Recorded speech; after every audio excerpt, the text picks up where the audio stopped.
Alright, I am here. Alright, I am going to check that everything sounds okay because I don't see anybody in the chat, and even when I check ahead of time, I get scared. So I always like to still check again. Alright, no, stop it. Okay. Alright. How does everything sound? Alright, that's sounding okay. Okie dokie. Welcome. This is gonna be a shorter Dracula stream. I intended to start like an hour ago, but didn't happen. So you're gonna get a shorter one, maybe a little more relaxed one, but hopefully it will still be a good, fun time. So I went down a rabbit hole because when I opened up the document and went back to where we were, I saw all this, and with Van Helsing's titles, I could kind of guess what they meant, what they were, but this I was like, that's a lot of letters, and there's no comma between them, so what the heck is that? So I went to look it up, and I'll try and put it on screen here. Yeah, not that. Here, let's put that up for now while I get it ready to go. Okie dokie.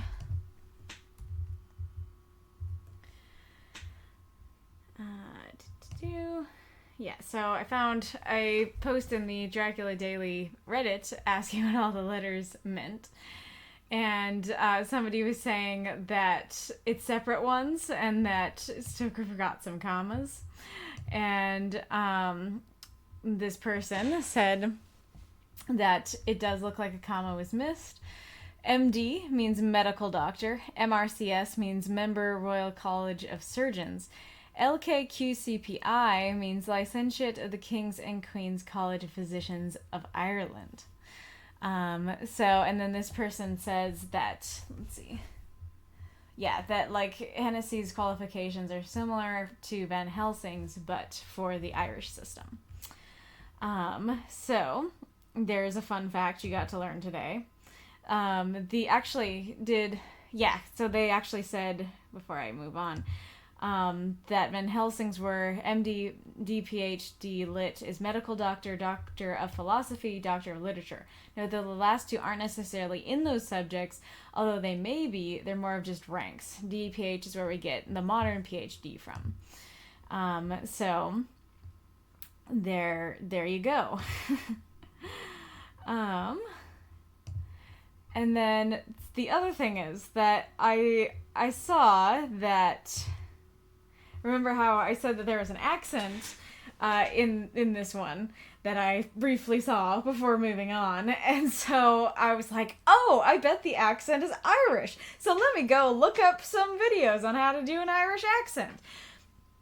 And I'm not certain that it is. I'm not certain that this is the Irish accent, but because I put all that work into looking up those videos, I'm gonna attempt to give Hennessey an Irish accent. Is it gonna sound good? I don't know. I hope so, but maybe not. If it sounds terrible, I am not meaning to offend. I'm just not doing my job.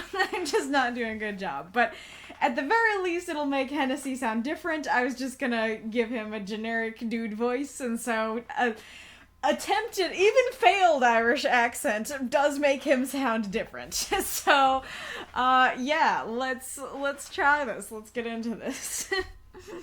And, let's see, where did we leave off before? Oh, right, we left off at Lucy was actually still alive, and they're trying to deal with that. Quincy's patrolling the halls. They're keeping awake with her. Okay. September 20th. Report from Patrick Hennessey. MD, MRCS, LKQCPI, etc., to John Seward, MD. Okay, so I think the comma was missed there. I think, is that what the little Reddit people said? Yeah, LKQCPI. Okay, so there was a comma missed there. I kind of want to, I don't know how long it would take, but I kind of want to look in my copy of Dracula and make sure it's not just a Dracula Daily missed thing. But anywho, 20th of September. My dear sir, in accordance with your wishes, I enclose report of the conditions of everything left in my charge. With regard to the patient, Renfield, there's more to see. He has had another outbreak, which might have had a dreadful ending, but which, as it fortunately happened, was unattended with any unhappy results. This afternoon, a curious cart with two men made a call at the empty house. It was grounds a bit on ours. The house, to which you will remember, the patient twice ran away. The house to which you will remember, the patient twice ran away. The men stopped at our gate and asked the porter their way, as they were strangers. I was myself looking out the study window, having a smoke after dinner, and saw one of them come up the house. As he passed the window of Renfield's room, the patient began to rate him from within, and called him all the foul names he could lay his tongue to. Began to rate him from within?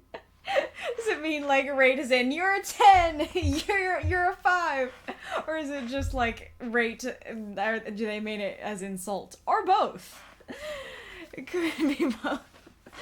Just imagining Renfield, strangers walk by Renfield's window. You're a 5. You're an 8. It's not even like a hotness scale. It's like how edible they look. Okay, hold on. Is there anything else to talk about before I go on?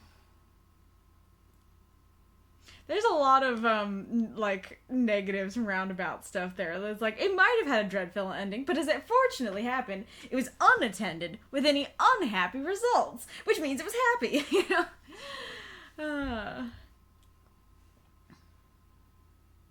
Okay, so I didn't realize that, I'm assuming, like, a but means it's, like, right next to. So I didn't realize that Dracula's house is, like, right next to the asylum. I thought Renfield ran a little bit. I mean, I guess that was a whole thing the other day, where it was like, he's in his PJs, he can't get far. But I thought that was kind of the thing, is that he did get kind of far, even though they didn't think he could get far, but maybe that was the actual point, just like, no, he didn't get far, he was just in the next house over.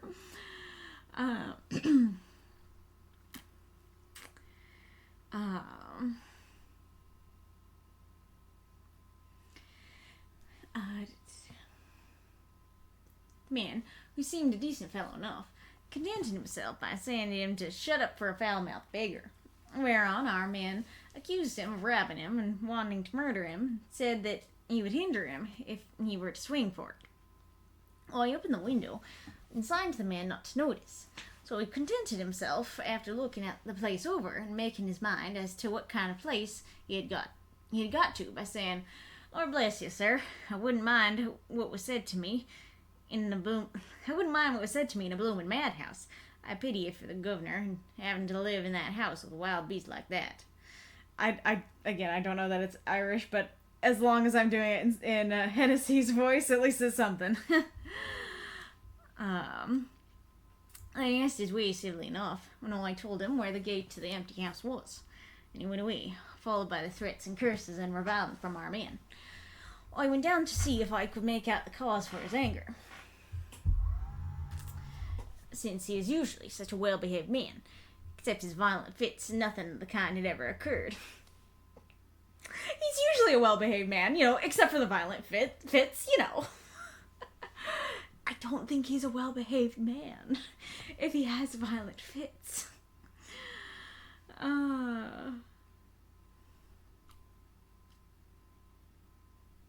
don't know. I'm kind of confused on who's saying what. So it's like Renfield, as Renfield's the patient, rating the dude downstairs. The man at the gate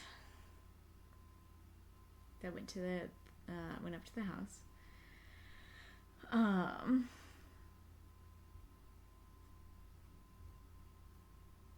And then I don't know if our man is Renfield or the other guy.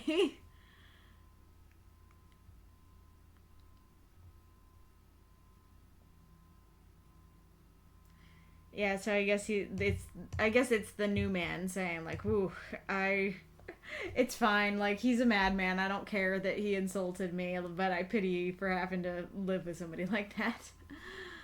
Um,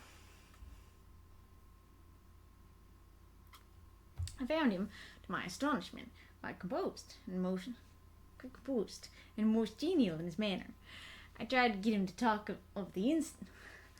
I get stuck in like just doing everything flat in that way, but there are ways to do the vowels that I should be doing them. FYI, I don't think I've ever done this accent before as well, so like I don't have that going for me. Okay, go back.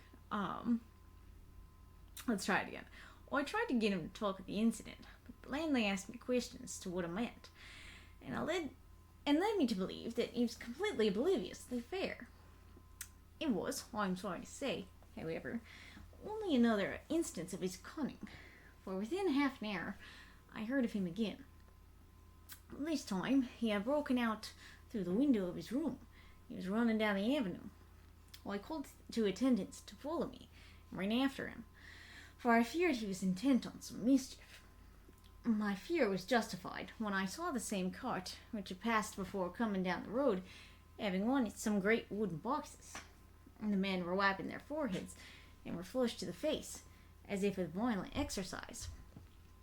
Before I could get up to him, the patient rushed at them, and pulling one of them off the cart, began to knock his head against the ground.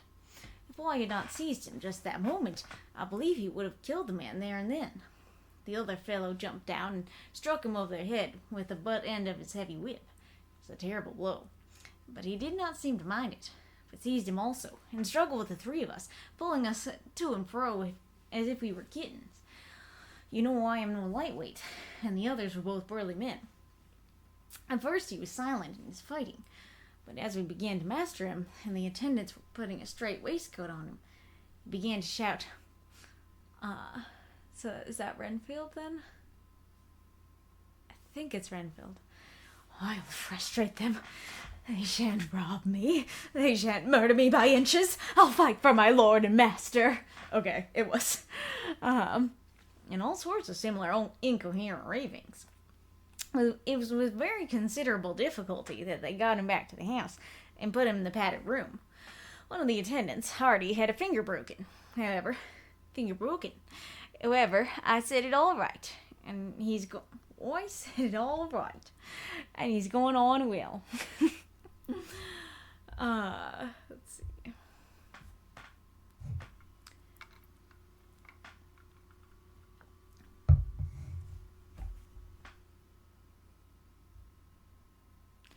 So, I don't know if I'm just out of it today, but I'm again confused as to who's doing what. So, like, before I could get up to him, the patient rushed to them, and pulling one of them off the cart began to knock his head off against the ground. So, like, Renfield grabbed a dude and started bashing him against the ground, or, like, Renfield himself started knocking his head against the ground. Because I feel like either might happen. Okay, so I believe he would have killed the man there and then. Okay, so I think that is saying he grabbed another dude and started doing this. It's a terrible blow, but he didn't seem to mind it. I like the phrasing of, he didn't seem to mind it. But yeah, so it does seem like Renfield is having some vampiric strength. And after learning what we learned about how vampires are made the other day, maybe Dracula has just been nomming on him, and he's a little vampiric now. And then pulling us to and fro as if we were kittens. Kittens feels like an oddly specific comparison to me. Like, I don't know if it's like the image of if one of my cats comes in, I'll do it to them. But just like you hold them like by their underneath their armpits, and then they like just their legs jostle about. Is that what the image is here?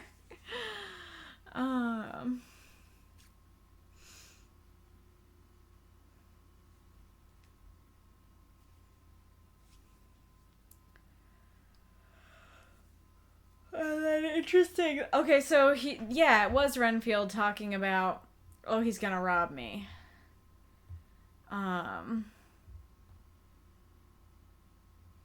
Where'd it go? Oh, yeah.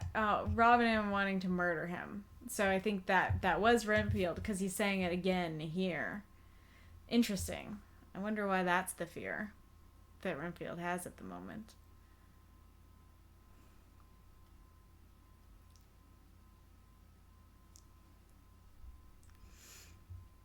The two carriers were at first loud in their threats of actions and damages, and promised to rain all the penalties of the law on us.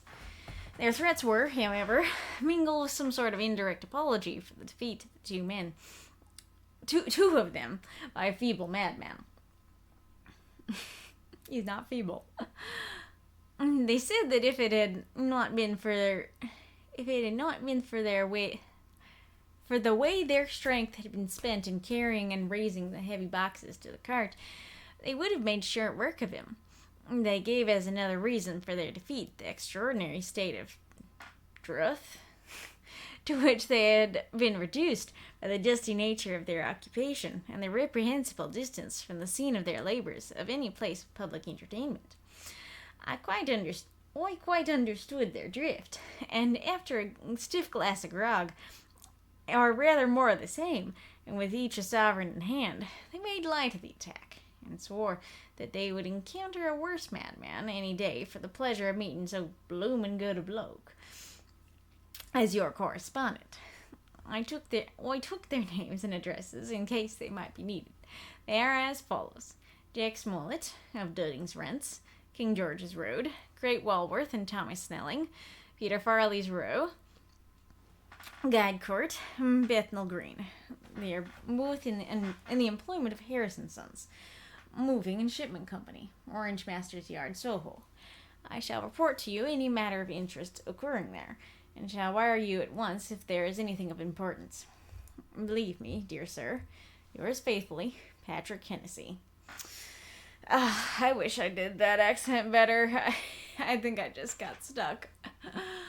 But I really do want to. Part of the reason I'm doing that is because, since this is like reading this kind of stuff is my job, I really want to get better at doing accents, and I'm not going to get better unless I practice and allow myself to be bad. Because I feel like usually I would just not, for fear of sounding bad. But especially because I think it's also come to the forefront because in multiple times we've run into accents in this book that I can't do. And granted, part of that's because I just don't know what accent it is. But even so, like, it just made me want to get better at them. So I tried. I don't know that I did that well, but it's gonna hopefully make me a better reader alouder. Okay.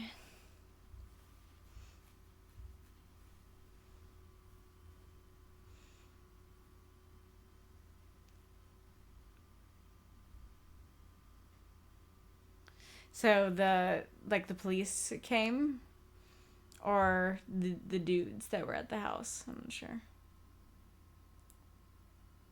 Their threats were ever mingled with some sort of indirect apology for the defeat of the two of them by a feeble madman.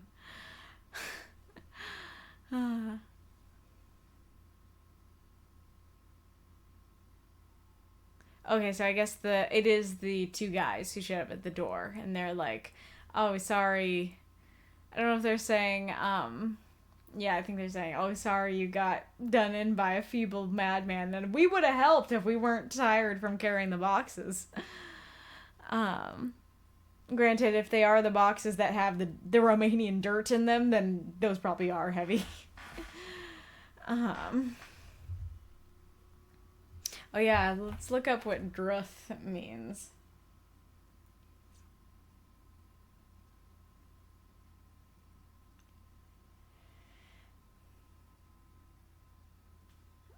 Well, it's sending me to drought. When I did type in, I did type in druth. Okay. Well, let's look it up on the actual internet. I was just doing it on the dictionary.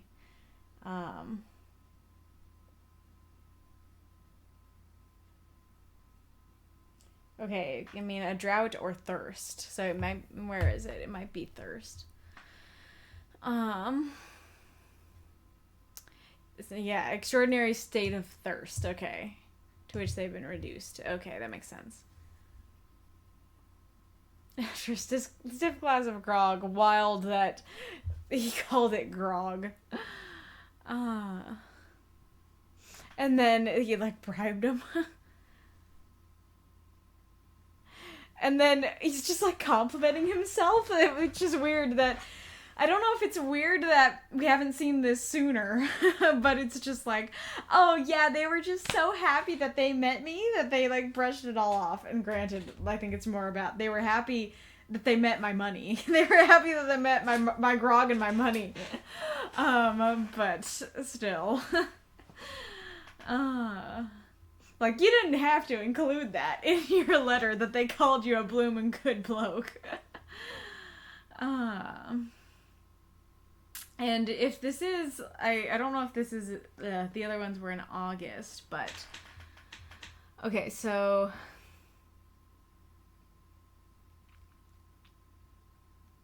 Harris and Sons.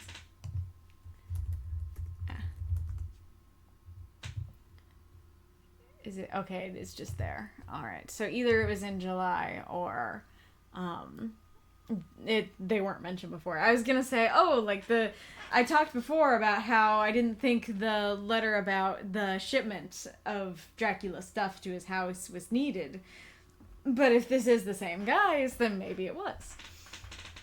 And then the only place that I know Soho from is Jekyll and Hyde. That Hyde's house is in Soho, and if I remember correctly, like, Soho's kind of the naughty district in that. But I'm not sure if that's true, and I'm not sure if that's just generally true or was only a thing in that particular book. But that's the only place I recognize that name from. All right. Dr. Seward's diary, and a much easier voice. 20th of September.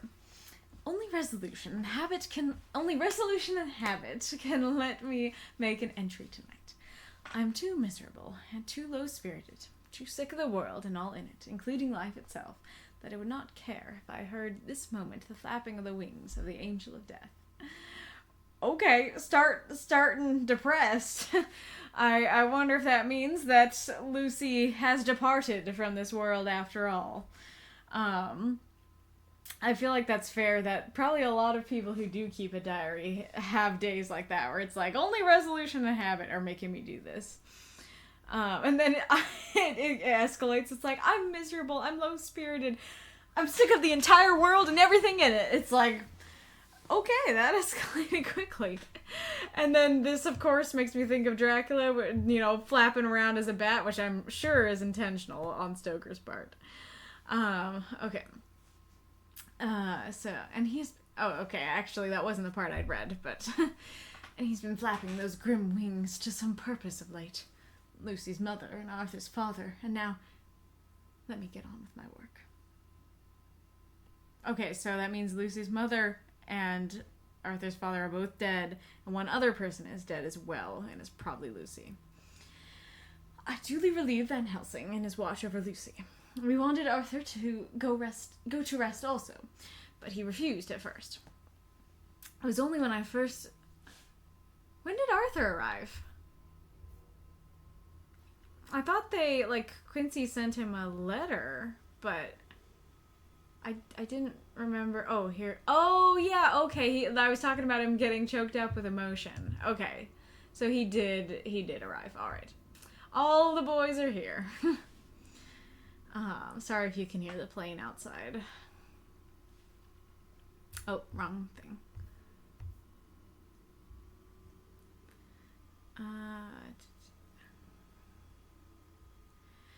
We wanted Arthur to go to rest also, but he refused at first. It was only when I told him that we should want him to help us during the day, that he must not all break down for want of rest, lest Lucy should suffer, that he agreed to go. Van Helsing was very kind to him. Come, my child. Let's see if I can do German after trying to do Irish. Come with me. You are sick and weak, and have had much sorrow and much mental pain. as well as the attacks on your strength that we know of. You must not be alone, for to be alone is to be all full of fears and alarms. Come to the drawing room, where there is a big fire, and there are 2 sofas. You shall lie on one, and I on the other, and our sympathy will be comfort to each other, even though we do not speak, and even if we sleep. Arthur went off with him, casting back a longing look on Lucy's face, which lay in her pillow, almost whiter than the lawn. What lawn? Is it snowing? I was gonna say, what lawn do you have? The grass isn't white. The grass is either green or tan. But it must mean snow. I did not remember them ever saying it was... No, it's October, but I don't know if in England that it snows in October. You know what? I can look it up. Why not? Does it snow in England in October? It's kind of a long question.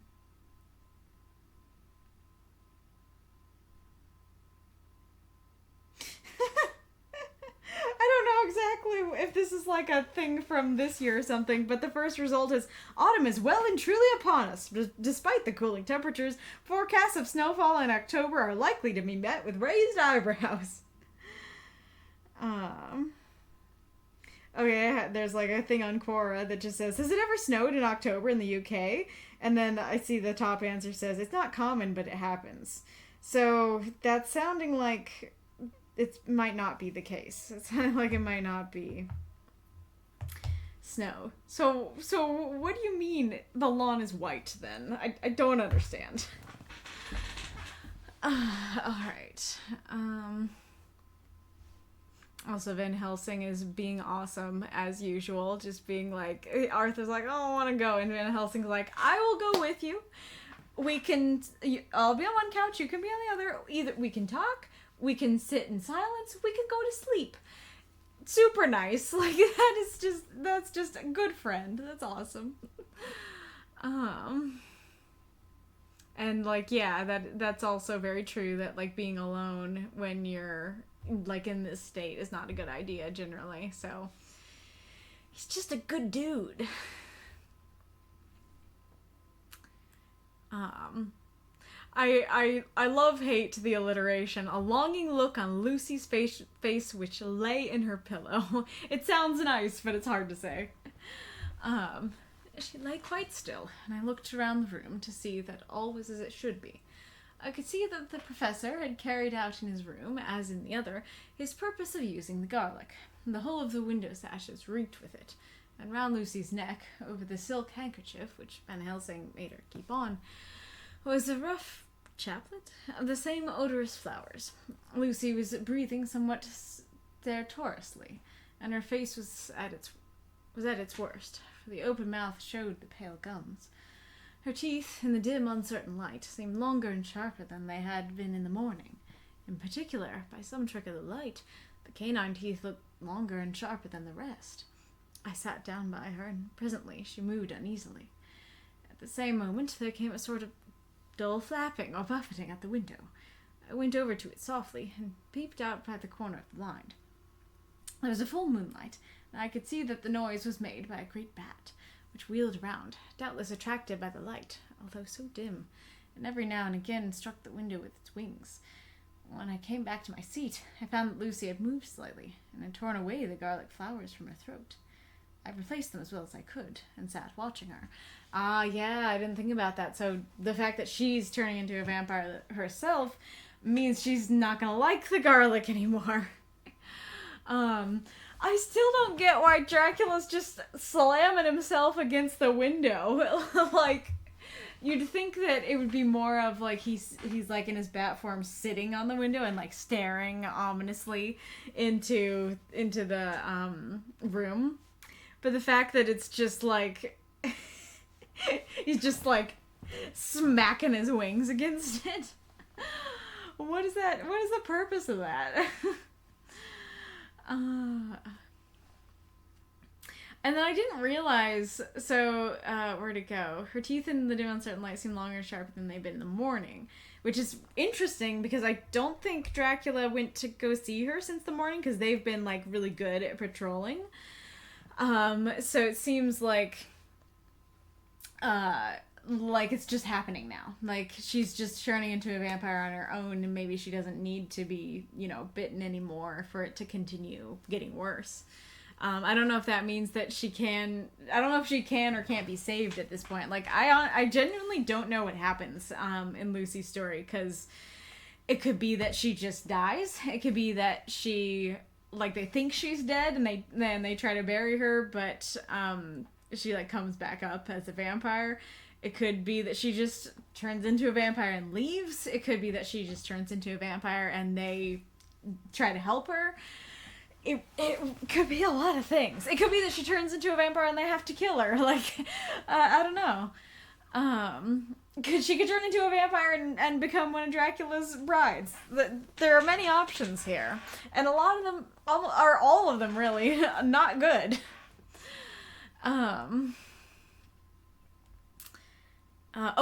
But what I was talking about is that, there we go. He talked about it before, and I assumed that he meant the canines, the fangs, but did he mean that, like, all her teeth are sharper, and then the canines are particularly sharper? I didn't realize that Dracula was one that had vampire lore of all the teeth are really sharp. So that's interesting.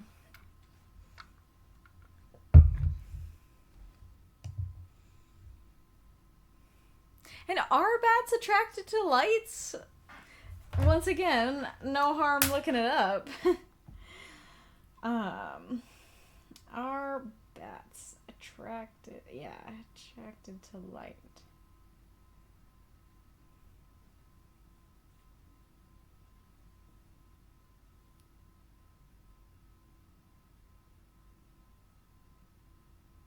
First thing that comes up is saying artificial lighting of bat roosts can be extremely disturbing to bats, which is sounding like they don't like it.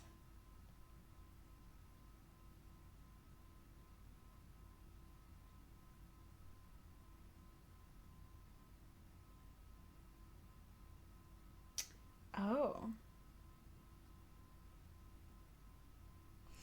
Okay, that makes a lot of sense. This person is saying that lights attract insects and the bats want to eat the insects. So that's why they would come into the light. Is not because they're attracted to the light, because they're attracted to the insects. Some places are saying that if you put on a light, then it might deter them from going near your home.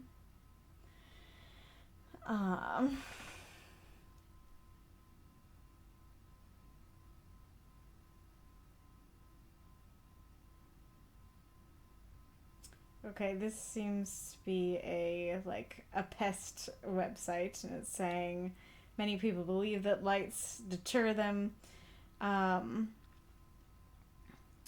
They don't seem to like lights, particularly bright lights. Applies to both natural and artificial sources. Their eyes aren't well adapted to dealing with bright lighting conditions, and being nocturnal, they do their best work at night. Okay.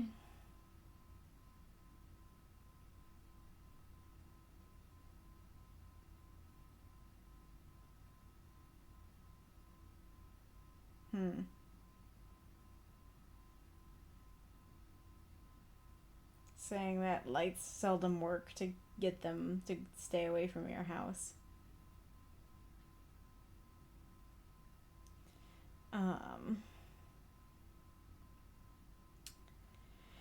So I'm not sure. I'm seeing multiple things. Anyway, hi. Hello, Death Said. Welcome. Know that most bats have better vision than is usually depicted. Oh, really? Tell me more. But anyway, so Seward saying that they're attracted to light is not necessarily founded by science, but it also doesn't seem to be totally unfounded either. Okay.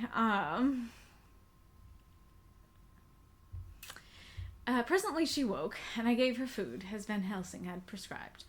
She took but a little, and that languidly. There did not seem to be with her now the unconscious struggle for life and strength that had hitherto so marked her illness. It struck me as curious that the moment she became conscious, she pressed the garlic flowers close to her.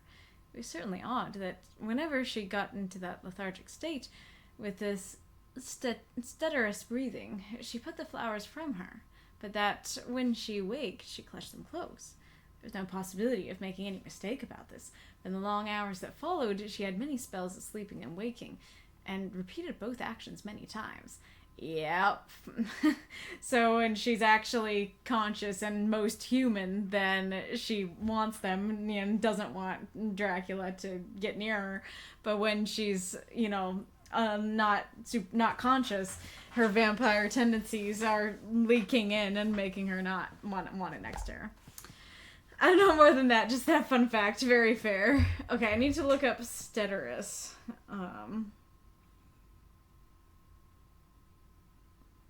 Is that how you spell it? Stertorous.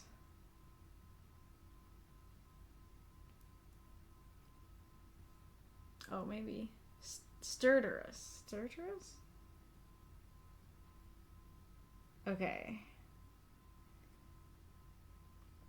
Asthmatic, choking, exhausted, gasping, short of breath. Gotcha. Stertorous. Alright, stertorous. Okie dokie. At 6 o'clock, Van Helsing came to relieve me. Arthur had then fallen into a doze, and he mercifully let him sleep on. When he saw Lucy's face, I could hear the hissing indraw of his breath, and he said to me in a sharp whisper, "Drop the blind, I want light." And he bent down, and with his face almost touching Lucy's, examined her carefully. He removed the flowers and lifted the silk handkerchief from her throat. As he did so, he started back, and I could hear his ejaculation, "Mein Gott!" as it was smothered in his throat. I bent over and looked too, and as I noticed, some queer chill came over me. The wounds on the throat had absolutely disappeared. For fully 5 minutes, Van Helsing stood looking at her, with his face at its sternest. Then he turned to me and said calmly, "She is dying. It will not be long now. It will be much different, mark me, whether she dies conscious or in her sleep. Wake that poor boy, and let him come and see the last. He trusts us, and we have promised him." Huh. Well, that's curious. So does that have to do with what Seward was just saying? If she's awake, she's at her most human, and so she's gonna remain human and just die. If she dies in her sleep, then she's gonna turn into a vampire and turn into a vampire. Okay. I went into the dining room and waked him. He was dazed for a moment. When he saw the sunlight streaming in through the edges of the shutters, he thought it was late, and expressed his fear. I assured him that Lucy was still asleep, but told him as gently as I could that both Van Helsing and I feared that the end was near. He covered his face with his hands and slid down on his knees by the sofa, where he remained, perhaps a minute, with his head buried, praying, whilst his shoulders shook with grief. I took him by the hand and raised him up. "Come," I said, "my dear fellow, summon all your fortitude. It will be best and easiest for her." When we came into Lucy's room, I could see that Van Helsing had, with his usual forethought, been putting matters straight and making everything look as pleasing as possible. He'd even brushed Lucy's hair, so that it lay on the pillow in its usual sunny ripples. When we came into the room, she opened her eyes, and seeing him, whispered softly, "Arthur! Oh, my love, I'm so glad you've come." He was stooping to kiss her, when Van Helsing motioned him back. "No," he whispered, "not yet. Hold her hand. It will comfort her more."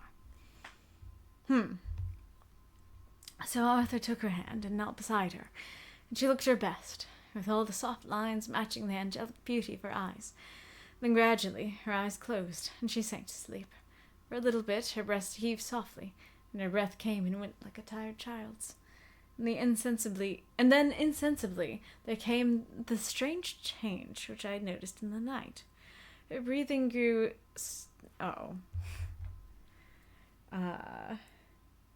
stertorous. Her breathing grew stertorous. The mouth opened, and the pale gums drawn back made the teeth look longer and sharper than ever.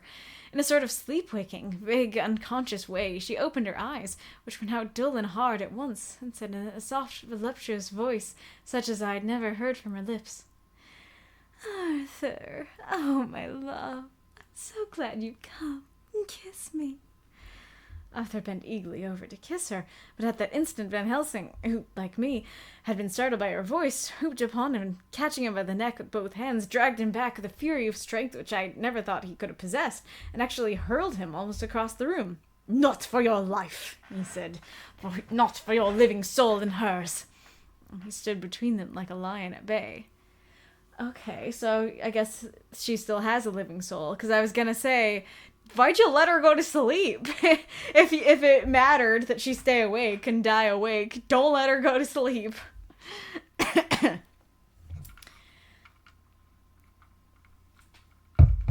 That's really interesting, that voice, which is I think how Jonathan described the voice of the vampire brides, is like a thing. is a thing that happens when you turn into a vampire. Like, your voice gets sexier.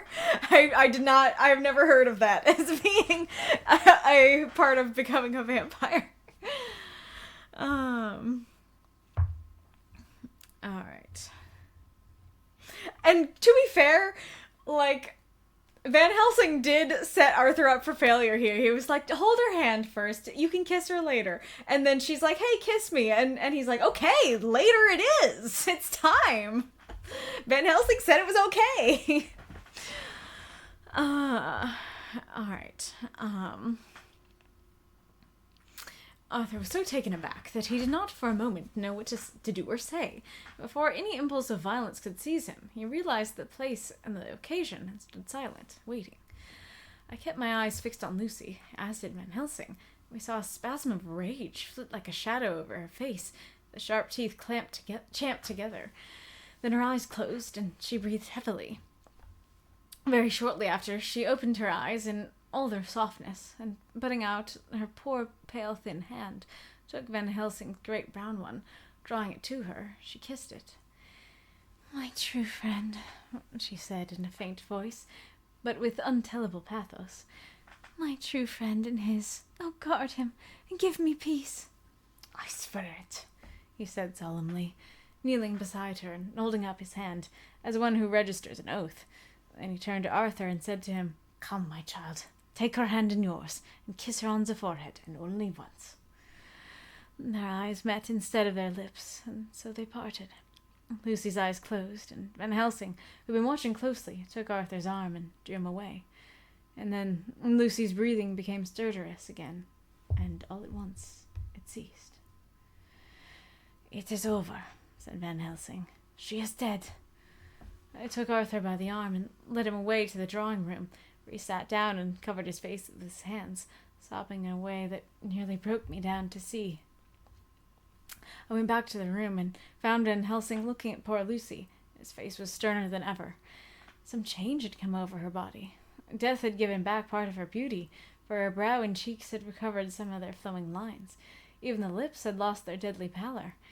It was as if the blood, no longer needed for the working of the heart, had gone to make the harshness of death as little rude as might be. I don't know if this is who's talking. We thought her dying whilst she slept, and sleeping when she died. I stood beside maybe that is Van Helsing. We thought her dying whilst she slept, and sleeping when she died. I stood beside Van Helsing and said, "Oh, well, poor girl. There's peace for her at last. It is the end." He turned to me and said with grave solemnity, "Not so. Alas, not so. It is only the beginning." When I asked him what he meant, he only shook his head and answered, "We can do nothing as yet. Wait and see." Van Helsing, now is the time to tell people. Like, I got your corn metaphor, but this is not the time to hide the information. This is the time to tell people the information. Why in the world are you hiding what's actually going on? Also, I don't know what if Seward's gonna break down like in the next chapter, but he seems to be taking it surprisingly well, considering he was in love with her too.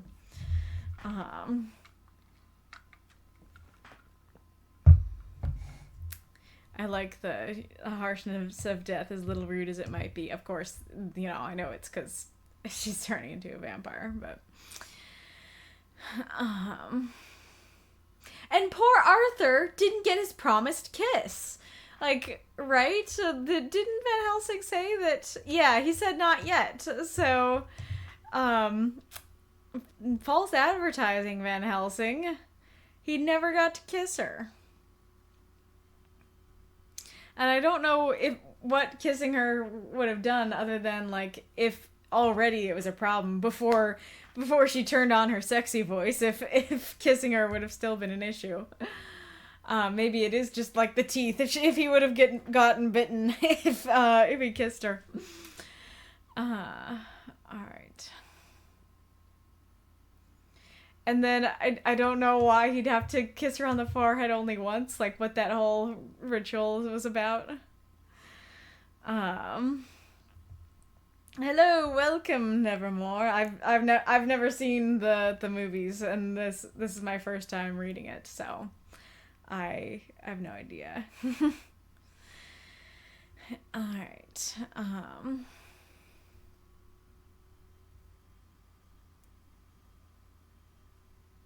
Okay. Let's see. Oh, continued. I did Dracula. Yeah, it looks like Dracula Daily made a comment on that.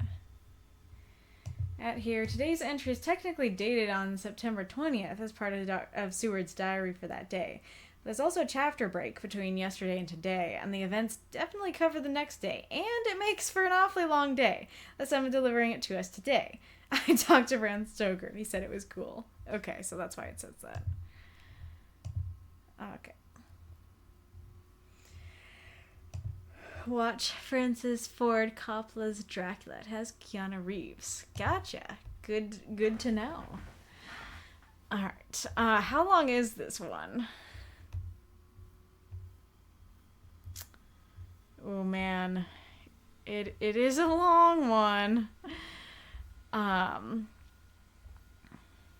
Let's hope this doesn't keep me up too long. If it's like 30 more minutes, I think that should be okay. But I do want to see what happens. September 21st, Dr. Seward's diary, continued. The funeral was arranged for the next succeeding day, so that Lucy and her mother might be buried together. So, okay, I did see that. I had said before that when I was copying it down, I thought I saw something about them being buried together, so I did see that, apparently.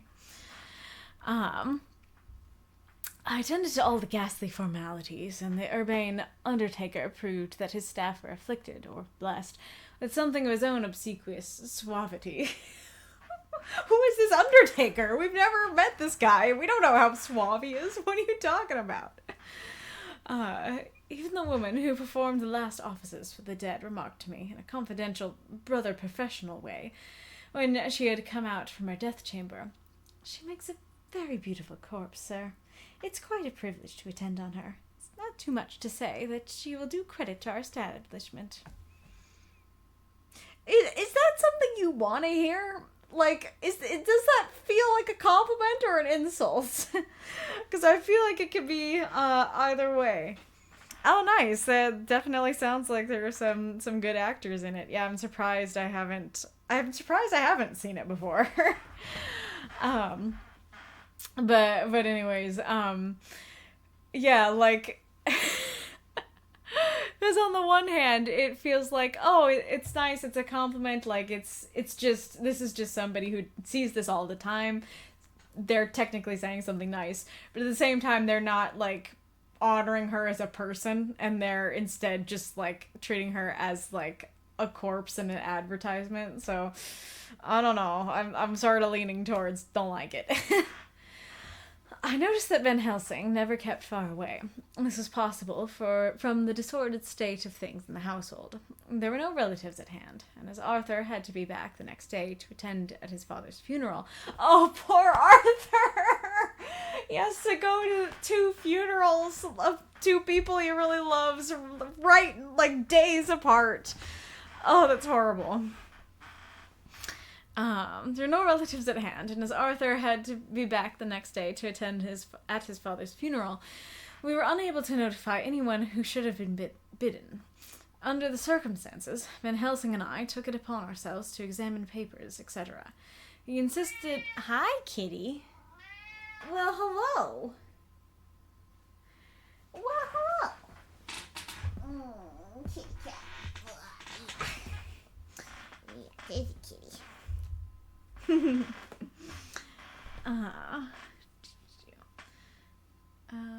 He insisted upon looking over Lucy's papers himself. I asked him why, for I feared that he, being a foreigner, might not be quite aware of English legal requirements, and so might in ignorance make some unnecessary trouble. Excuse me. He answered me. I know. You forget that I am a lawyer as well as a doctor, but this is not altogether for the law. You knew that when you avoided the coroner. I have more than him to avoid. There may be papers more, such as this. Well, how did Seward know to avoid the coroner? Did he tell him to? As he spoke, he took from his pocketbook the memorandum which had been in Lucy's breast, and which she had torn in her sleep. When you find anything of the solicitor who is for the late Mrs. Westenra, seal all her papers and write him tonight. For me, I watch here in the room, and in Miss Lucy's old room all night, and I myself search for what may be.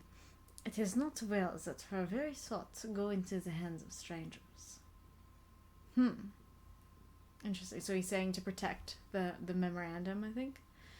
Also, of course he's a lawyer in addition to being a doctor. I don't think that was any of the titles any of the degrees that were mentioned, but it did say etc., etc. So I believe that lawyer could be in there. Oh, kitty, you're so cute. I went on with my part of the work, and in another half hour had found the name and address of Mrs. Westenra's solicitor, and had written to him. All the poor lady's papers were in order. Explicit directions regarding the place of burial were given. It hardly sealed the letter when, to my surprise, Van Helsing walked into the room, saying, "Can I help you, friend John? I am free, and if I may, my service is to you." "Have you got what you looked for?" I asked, to which he replied, "I did not look for any specific thing. I only hope to find, and find I have, all that there was. Only some letters and a few memoranda, and a diary new begun. But I have them here, and we shall for the present say nothing of them. I shall see that poor lad tomorrow evening, and with his sanction I shall use some." Use some what? When we had finished the work in hand, he said to me, "And now, friend John, I think we may to bed. If we want sleep, both you and I rest to recuperate. Tomorrow we shall have much to do, but for tonight there is no need of us, alas." Before returning, we went to look at poor Lucy. The undertaker had certainly done his work well, for the room was turned into a small chapelle ardente. There was a wilderness of beautiful white flowers, and death was made as little repulsive as might be. The end of the winding sheet was laid over the face. When the professor bent over and turned it gently back, we both started at the beauty before us, the tall wax candles showing us sufficient light to note it as well. All Lucy's loveliness had come back to her in death, and the hours that had passed, instead of leaving traces of decay's effacing fingers, but had restored the beauty of life, till positively I could not believe my eyes that I was looking at a corpse. The professor looked sternly grave. He had not loved her as I had, and there was no need for tears in his eyes. He said to me, "Remain till I return," and left the room. He came back with a handful of wild garlic from the box waiting in the hall, but which had not been opened, and placed the flowers amongst the others on and around the bed. Then he took from his neck, inside his collar, a little gold crucifix, and placed it over the mouth. He restored the sheet to its place, and we came away. Kitty cat. I was undressing in my own room when, with a... Didn't he say just... Yeah, he said remain. He didn't say go to your room and change, man. I was undressing in my own room when, with a premonitory tap at the door, he entered and at once began to speak. Tomorrow, I want you to bring me before. I want you to bring me before night a set of post-mortem knives. Must we make an autopsy? I asked. Yes and no. I want to operate, but not as you think. Let me tell you now, but not a word to another. I want to cut off her head and take out her heart. Oh man, what a horrible thing to hear if you're in love with this woman. Oh my gosh. Yes. Oh gosh, like, do we have to perform an autopsy? And he's probably just thinking, like, do we have to, like, cut into her and look at her organs? And he's like, yes and no.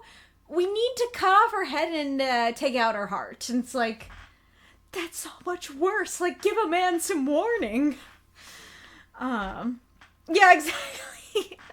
At least I mentioned it. Okay, 11 seconds until the ad starts. Maybe I should not.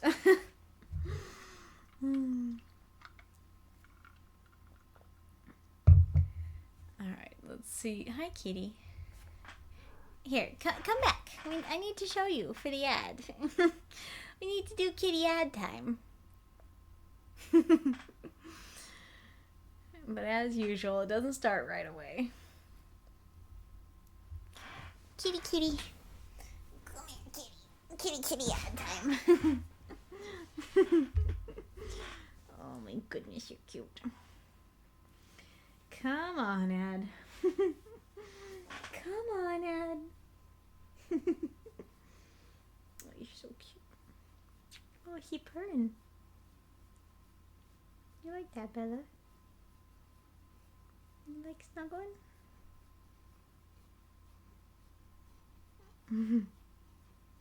At least get some kitty time in the ad. Come on.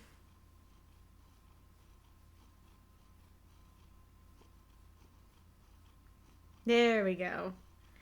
There we go. We got some kitty ad time. Okay, let's go to the actual camera.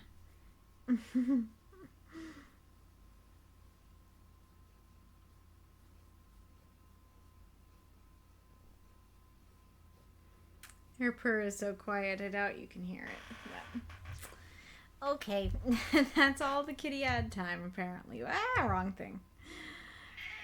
Meow, yes. You want to do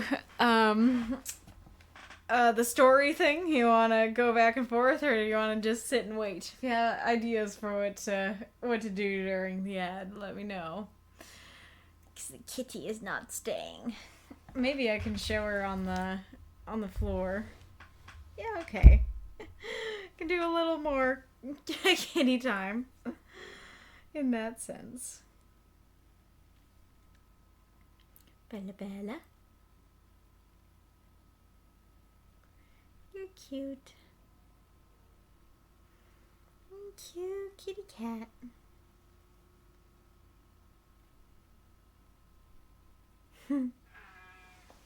Yeah. Yeah, kitty. Kitty boo.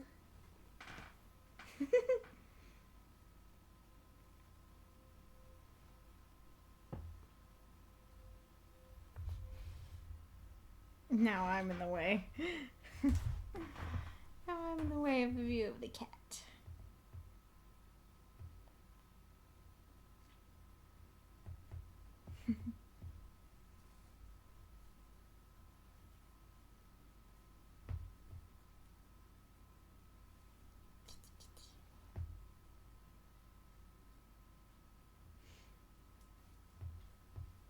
There you go.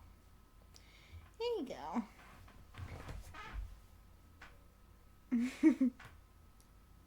Kitty, kitty.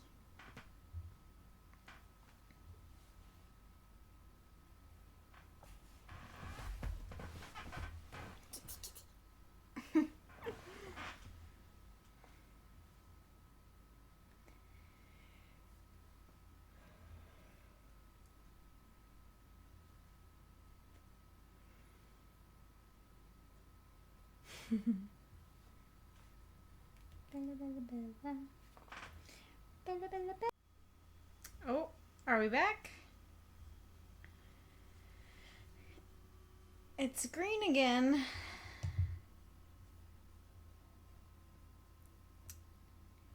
It is green.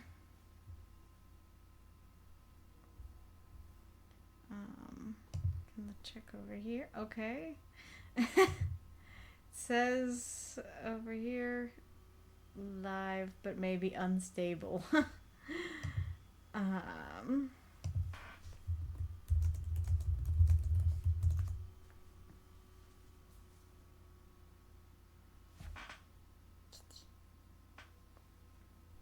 Suppose I could check myself as well. Let's hear how it, if we can hear me okay.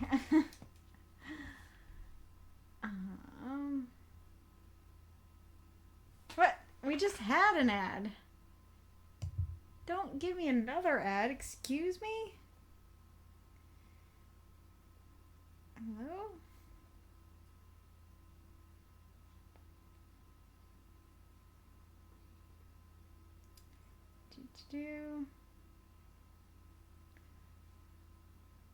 Okay. Alright, I can hear me.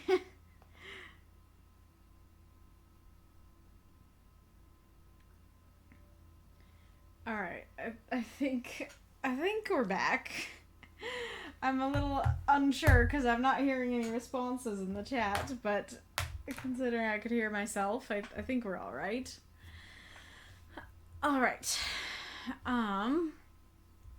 Okay, so I didn't talk about everything that's up there. It is interesting that Van Helsing's like, I'm gonna go check some stuff, and it might take all night. Alright, I'm back. Okay, now you're back. Wonderful. Which was perfectly timed.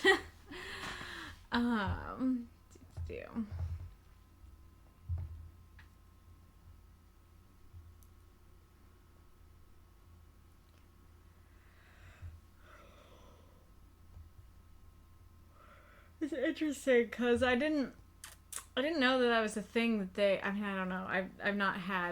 I've been fortunate not to have loved ones, who live with me die, but I would have thought that they pretty quickly would like take them to their place. The Undertaker would take them to their place in the coffins and stuff like that, and so it's interesting that they like set up a whole death room with flowers and stuff like that. And it's interesting. It's making me realize that like I know vampire lore, but I don't know vampire lore because this is like the quintessential like original vampire lore, right? And so it's more along the lines of like we need to make sure that she doesn't come back as a vampire. But I kind of thought that was more of like that the legend wasn't that like they already have the fangs and stuff like that before they die, and yeah, I thought they were just like a normal person and then they come back as a vampire.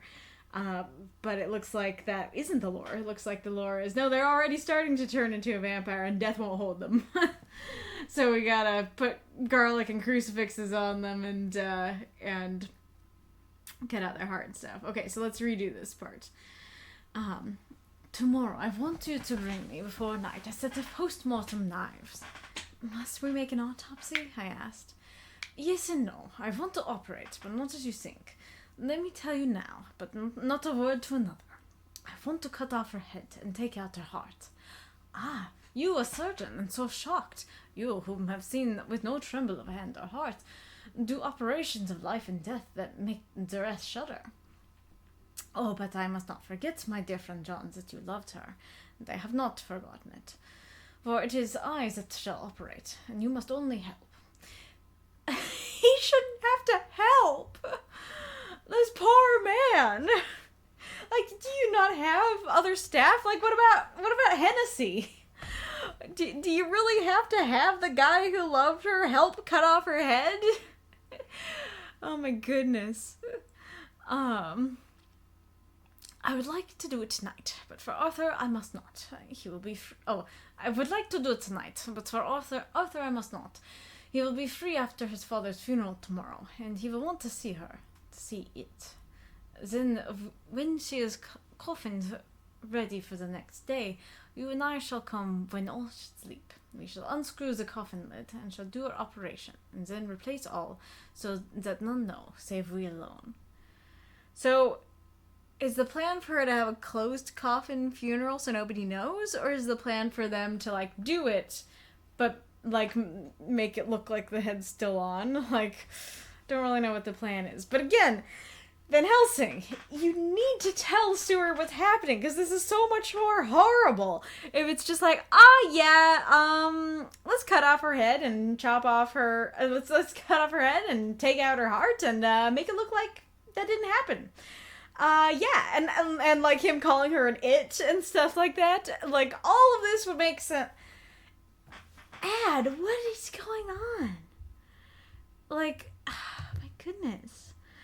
I guess the disconnection messed with the ad stuff.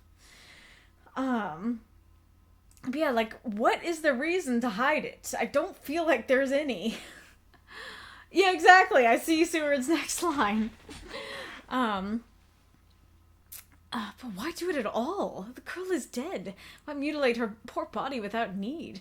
And if there's no necessity for a post-mortem and nothing to gain by it, no good to her, to us, to science, to human knowledge, why do it? Without such, it is monstrous. Exactly. For answer, he put his hand on my shoulder and said with infinite tenderness, Friend John, I pity your poor bleeding heart, and I love you the more because it does so bleed. If I could, I would take on myself the burdens that you do bear, but there are things that you know not, but that you shall know. Bless me for knowing, so they are not pleasant things. John, my child, you have been my friend now for many years, and yet did you ever know me to do anything without good cause? I may err, I am but man, but I believe in all I do. Was it not for these causes that you sent for me when the great trouble came? Yes. Were you not amazed, nay, horrified, when I would not let Arthur kiss his love? And though she was dying, and snatched him away by all my strength? Yes, and yet you saw how she thanked me, with her so beautiful dying eyes, her voice too, so weak, and she kissed my ruffled hand and blessed me. Yes, and did you not hear me swear to a promise to her, that so she closed her eyes grateful? Yes. Well, I have good reason now for all I want to do. You have for many years trusted me. You have believed me weeks past, when there be things so strange that you might have well doubt. Believe me yet a little, friend John. If you trust me not, then I must tell what I think, and that is not perhaps well. And if I work, and work I shall, no matter trust or no trust, without my friend trusting me, I work with heavy heart and feel, oh, so lonely, when I want all help and courage that may be.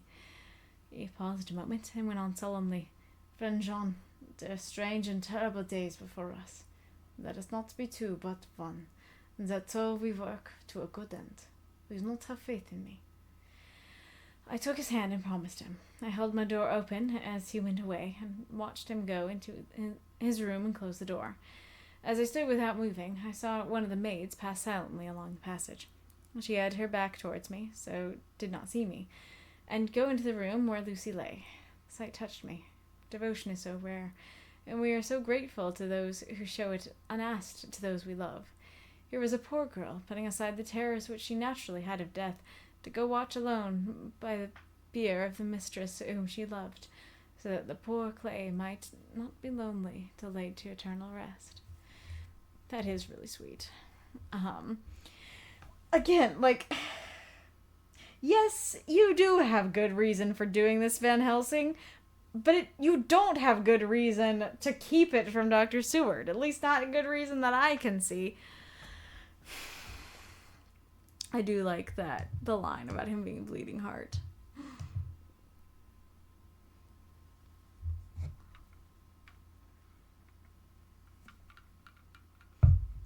Oh yeah, I was going to comment on, because before I said I was imagining that Van Helsing was kind of a buff dude, but then he did mention that they were like nerdy scientists who have desk jobs. I mean, not exactly desk jobs, but have jobs that make them have less buff physiques. And so I was kind of wondering about that, and then this kind of confirmed it, that Seward was like, I did not think he would have the strength to pull Arthur away, so it seems like he is not, in fact, a buff dude. Alright. It is, yeah, I didn't comment on that she did thank him for not letting her kiss him. So I wonder if that was the determiner. If she had kissed Arthur, then she would be full-on vampire, and if she didn't, then there's hope. I'm not sure. Alright.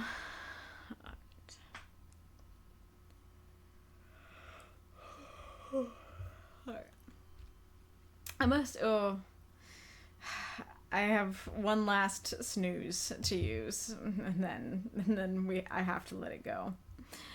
I must have slept long and soundly, for it was broad daylight when Van Helsing waked me by coming into my room. He came over to my bedside and said, "You need not trouble about the knives. We shall not do it." "Why not?" I asked, for his solemnity of the night before had greatly impressed me. "Because," he said sternly, "it is too late, or too early. See?" Here he held up the little golden crucifix. "This was stolen in the night." "How stolen?" I asked in wonder, "since you have it now?" "Because I get it back from the worthless wretch who stole it, from the woman who robs the dead and the living. Her punishment will surely come, but not through me. She knew not altogether what she did, and thus unknowing, she only stole. Now we must wait." Okay, so maybe the maid wasn't so sweet. Maybe the maid just wanted to steal from her. That sucks. And I was thinking, like, I was gonna say, like, aw, the maid is, like, being her watch, and, like, since Seward and Van Helsing don't have to anymore.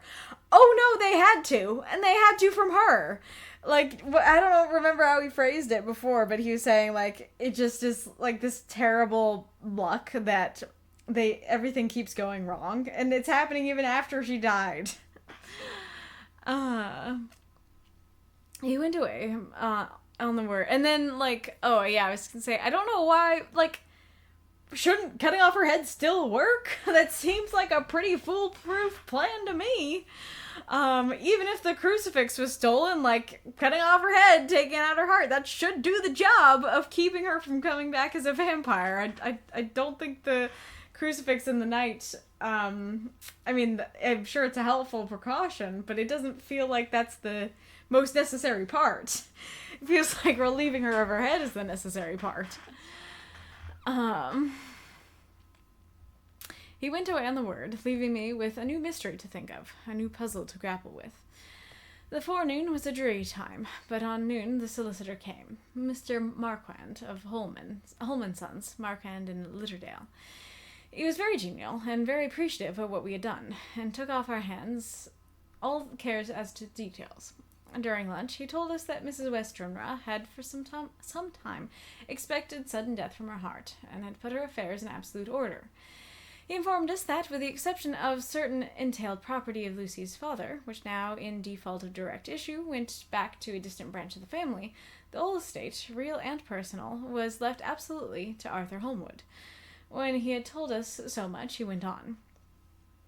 Frankly, we did our best to prevent such a testamentary disposition, and pointed out certain contingencies that might leave her daughter either penniless or not so free as she should be to act regarding matrimonial alliance.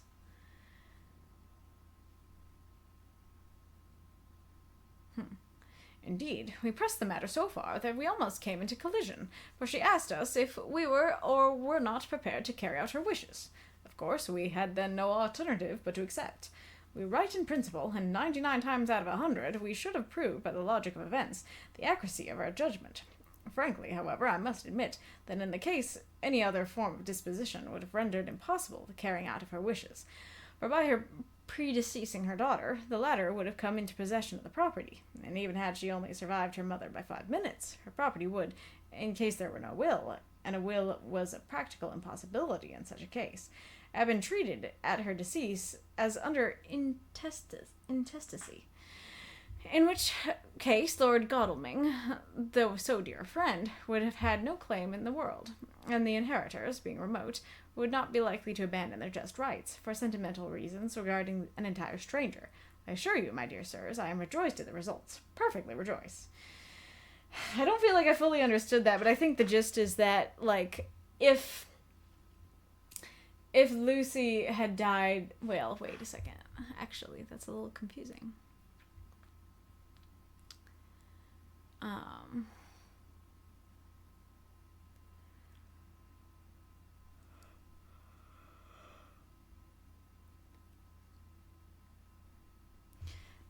So, her predeceasing her daughter...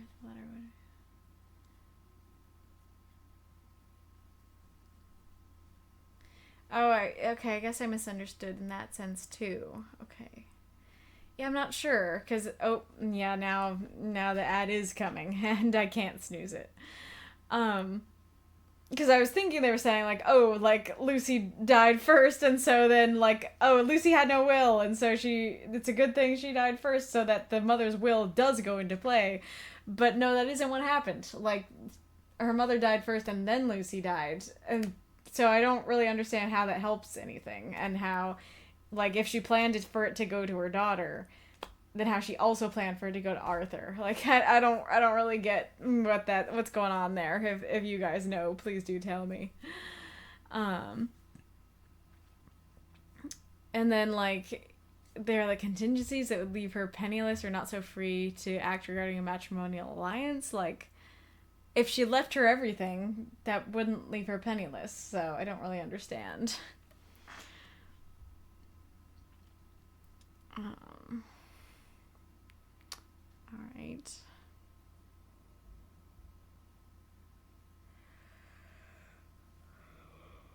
Oh, hey, that one went fast. Let me see if I can go grab the other cat.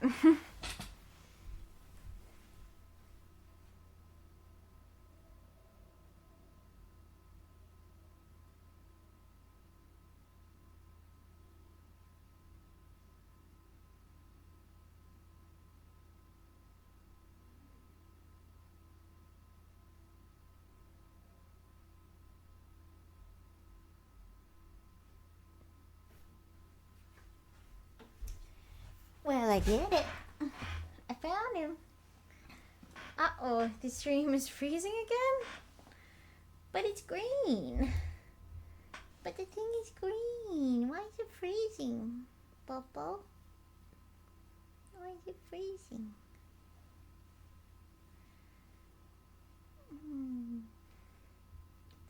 This is not good. This is not good, kitty. I can try and look, but I think it'll put me in the middle of an ad. Because I'm not on the same account on my phone. Oh, kitty. Oh, kitty sneezy. Oh, it's cleared up. Okay, good. Okay, good. I don't have to mess with that. And Bella's come back, too. Did you get jealous that I grabbed Bo? I just wanted to give the people some variety. Oh, he's burned. You can get that. Oh. Meow, yes. Yes, it's a little kitty.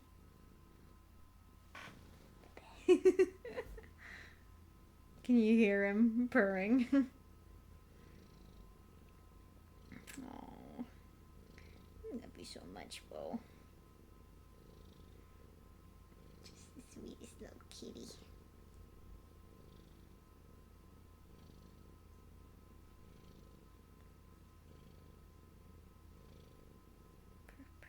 Oh!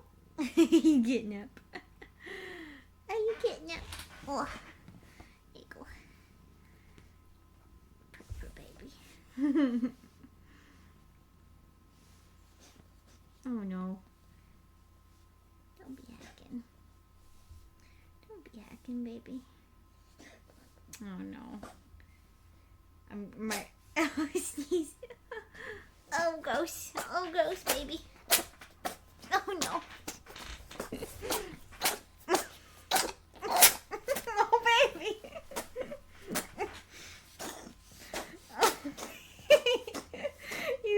come back to utter chaos. The utter chaos of the cat sneezing all over the place. Oh, baby. Oh, silly little thing. You silly little thing. Oh, baby.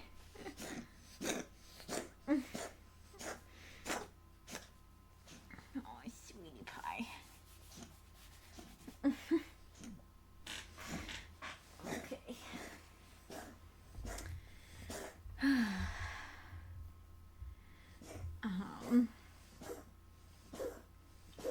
Oh yeah, so I was just saying I didn't understand.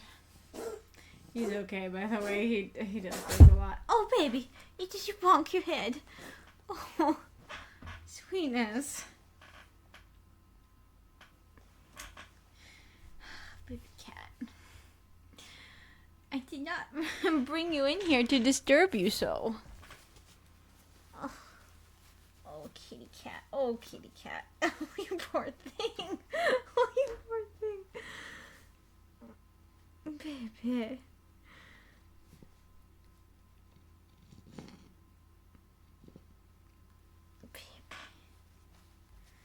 Oh, baby cat.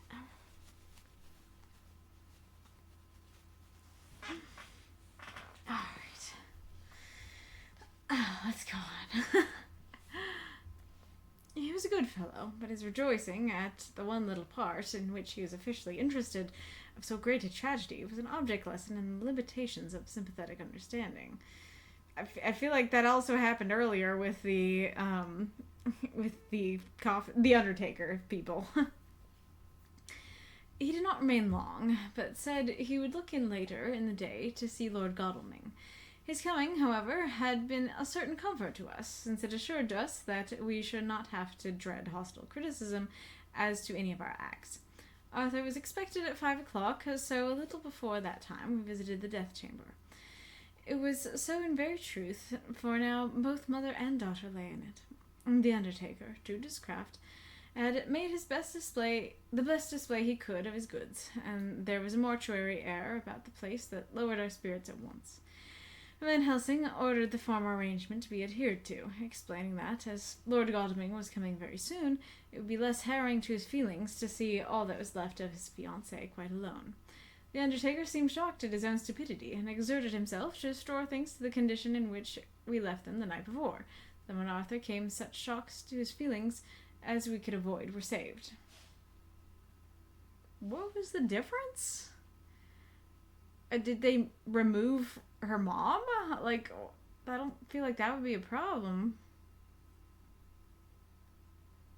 Oh, I guess he's saying, like, it seemed drearier, that the night before it was all the flowers and nice, and now he changed it. We don't know how, but he changed it to make it look a little more dreary, and it's like, hey, maybe Arthur wants the flowers. Poor fellow. He looked desperately sad and broken. Even his stalwart manhood seemed to have shrunk somewhat under the strain of his much tired emotions. He had, I knew, been very genuinely devoted and attached to his father. To lose him at such a time was a bitter blow to him. With me he was warm as ever, and to Van Helsing he was sweetly courteous. But I could not help seeing that there was some distant constraint with him. The professor noticed it too, and motioned to me to bring him upstairs. I did so, and left him at the door of the room, as I felt he would like to be quite alone with her, but he took my arm and led me in, saying huskily, "You loved her too, old fellow. She told me all about it. And there's no friend had a closer place in her heart than you. I don't know how to thank you for all you've done for her. I can't think yet." Here he suddenly broke down, and threw his arms round my shoulders, and laid his head on my breast, crying, "Oh, Jack, what shall I do? All of my life seems gone from me all at once. There's nothing in the wild world for me to live for." Yeah, fair reaction, to be honest. I comforted him as well as I could. In such cases, men do not need much expression. A grip of the hand, the tightening of an arm around the shoulder, a sob in unison are expressions of sympathy dear to a man's heart. I feel like those are expressions to anyone. You can do that with women, too. I stood still. Oh, sorry, cat. I stood still and silent till his sobs died away, and then I said softly to him, come and look at her. I mean, like, I don't know if that's what he needs right now, if he's in that bad a shape, but okay. This is really kind of the only time he has. And together, we moved over to the bed, and I lifted the lawn from her face. Oh! Does lawn mean veil? Well, that would make the earlier line make a lot more sense. God, how beautiful she was. Every hour seemed to be enhancing her loveliness. It frightened and amazed me somewhat. As for Arthur, he fell a trembling, and finally was shaken with doubt, as with an ague? At last, after a long pause, he said to me in a faint whisper, "Jack, is she really dead?" I assured him sadly that it was so, and went on to suggest, for I felt that such a horrible doubt should not have life for a moment longer than I could help, that it often happened that after death faces become softened and even resolved into their youthful beauty. But this was especially so when death had been preceded by an acute or prolonged suffering. Is that true? I mean, I know that, like, part of the whole deal with vampires is that corpses would look bloated and they could have a little blood, like, trickling down their mouth, but is that true, that corpses can sometimes look youthful? I feel like that's a stretch.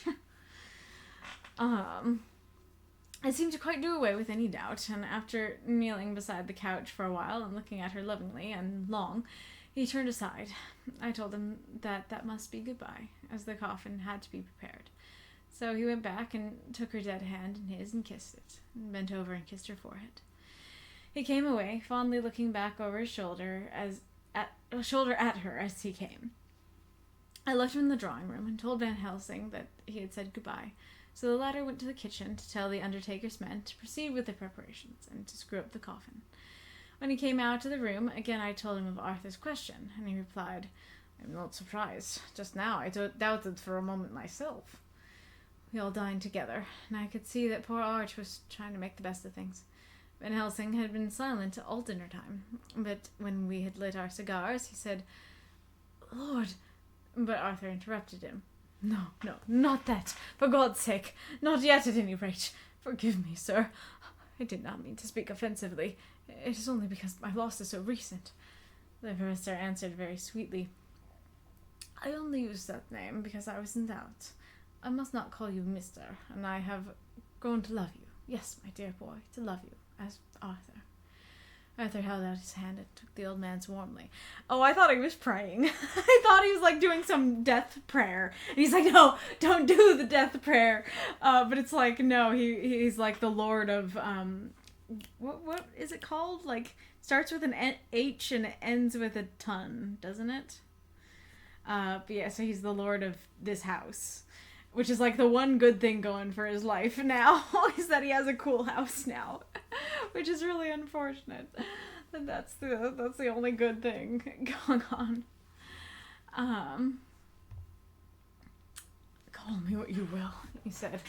"I hope I may always have a title of a friend. And let me say that I am at a loss for words to thank you for your goodness to my poor dear."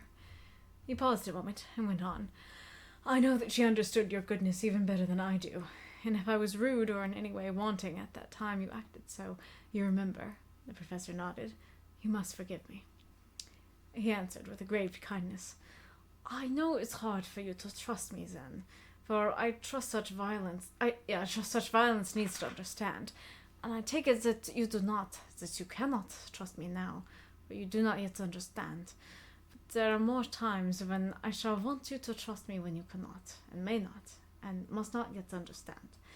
But the time will come when your trust shall be whole and complete in me, and when you shall understand, as though the sunlight itself shone through.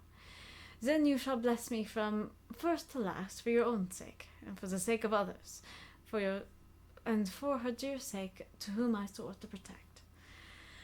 I have mixed feelings about this, because on the one hand, I don't really understand why he wouldn't trust him, because a doctor can do everything that they can, and the patient can still die. And, like, I feel like that's how the situation reads. And so it seems a little odd that he'd be like, "Oh yeah, she died, so now you can't trust me." It's like, no, you were being a good doctor, and you did what you could, so why would he not trust you? But then it also goes back to, everything goes back to the corn thing. It's just like, tell them what's going on. Why do you have to hide it? Is it like Voldemort? If you say the name of vampire, it'll make it worse? Like, I think it's fine. And indeed, sir, said Arthur warmly, I shall and always trust you. I know and believe you have a very noble heart. You are Jack's friend, and you are hers. You shall do what you like. See, he does trust him. I guess maybe Van Helsing was just being nice and humble and saying, like, you probably don't trust me. And it's like, no, actually I do. The professor cleared his throat a couple times, as though about to speak, and finally said, May I ask you something now? Certainly. You know that Mrs. Westenra left you all her property. Oh, the Lord thing was because of his father. So does he have two cool houses now? Does he have Lucy's house and then also his dad's house? And he's a lord because of his dad's house? No, poor dear, I never thought of it. And as it is all yours, you have a right to deal with it as you will. I want you to give me permission to read all Miss Lucy's papers and letters. Believe me, it is no idle curiosity. I have a motive, of which, be sure, she would have approved. I have them all here. I took them before we knew that all was yours, so that no strange hand might touch them. No strange eye looked through words into her soul. I shall keep them, if I may. Even you may not see them yet, but I shall keep them safe. No word shall be lost, and in the good time I shall give them back to you. It's a hard thing to ask, but you'll do it, will you not? For Lucy's sake. Arthur spoke out heartily, like his old self. Dr. Van Helsing, you may do what you will. I feel that in saying this, I am doing what my dear one would have approved. I shall not trouble you with questions till the time comes. The old professor stood up, as he said solemnly. And you are right. There will be pain for us all, but it will not be all pain, nor will this pain be the last. We and you too, you most of all, my dear boy, will have to pass through the bitter water before we reach the sweet. But we must be brave of heart and unselfish, and do our duty, and all will be well. I slept on a sofa in Arthur's room that night. Van Helsing did not go to bed at all. He went to and fro as if patrolling the house, and was never out of sight of the room where Lucy lay her coffin, strewn with the wild garlic flowers, which sent, through the order of Lily and Rose, a heavy, overpowering smell into the night. Well, good job. Good job still patrolling. Okay, so we're on a different topic on the next thing. We're at Mina's. So, yep, probably good to stop there. Even though it was only 2 days, they were eventful days, most certainly. So yes, thank you for everyone who could and did join me this evening. It was lovely to have you. Let me know if there's anybody in particular you would like me to raid. Otherwise, I'll just look in the reading and writing tag. But yeah, eventful stuff. So Lucy did in fact die, but it is not confirmed yet if she's going to come back. So curious to see where this ends up going. And again, like, main questions of the day. Why not cut off her head still? And why are you not telling them anything? But yes, let's see. Just do reading and writing.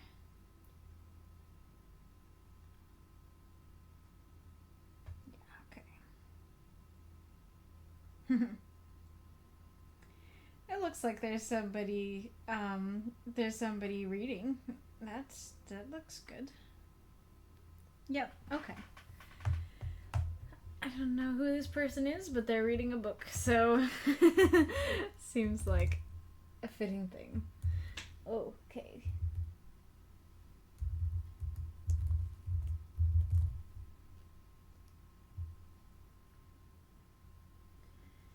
Alright. Haha. Okie dokie. I will see you all next time. Hope you have a lovely evening or whatever time it is for you. Been a fun time reading. Goodbye.